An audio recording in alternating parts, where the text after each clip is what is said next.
कपड़े धोने वाली बहू। शादी के पहले से ही विभा को कपड़े धोने का बड़ा शौक था।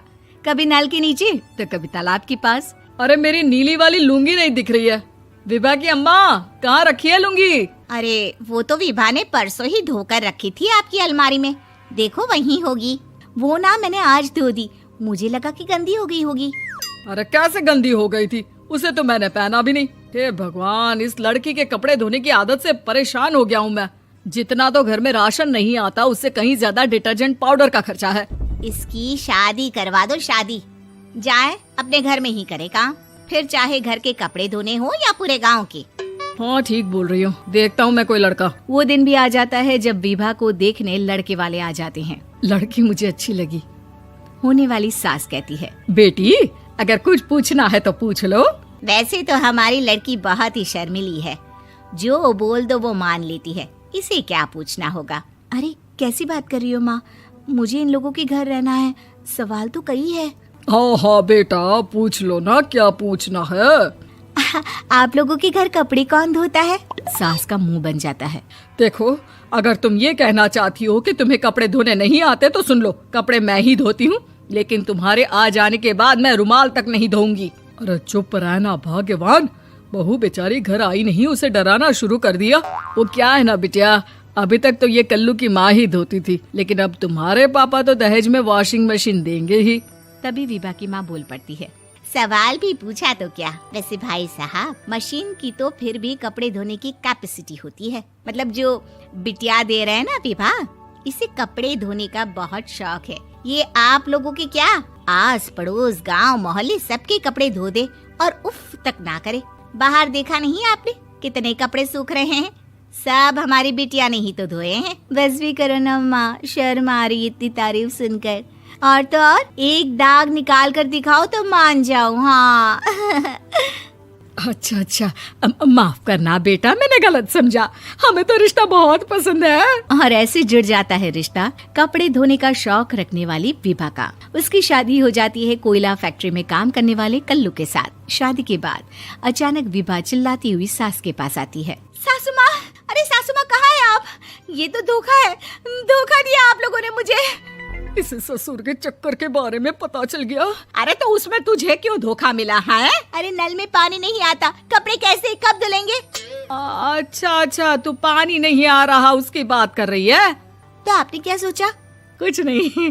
अच्छा, तेरी माँ ने कहा था कि कपड़े धोने का शौक है तुझे, याद आया मुझे।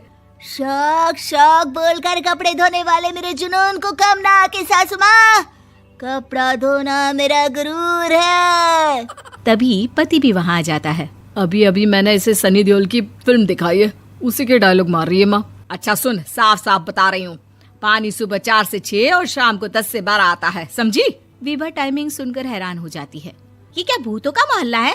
सुबह 4 बजे उठकर कौन कपड़े धोता है? 4 बजे टंकी में पानी जाता है, फिर सारा दिन धोना ना, किसने मना किया?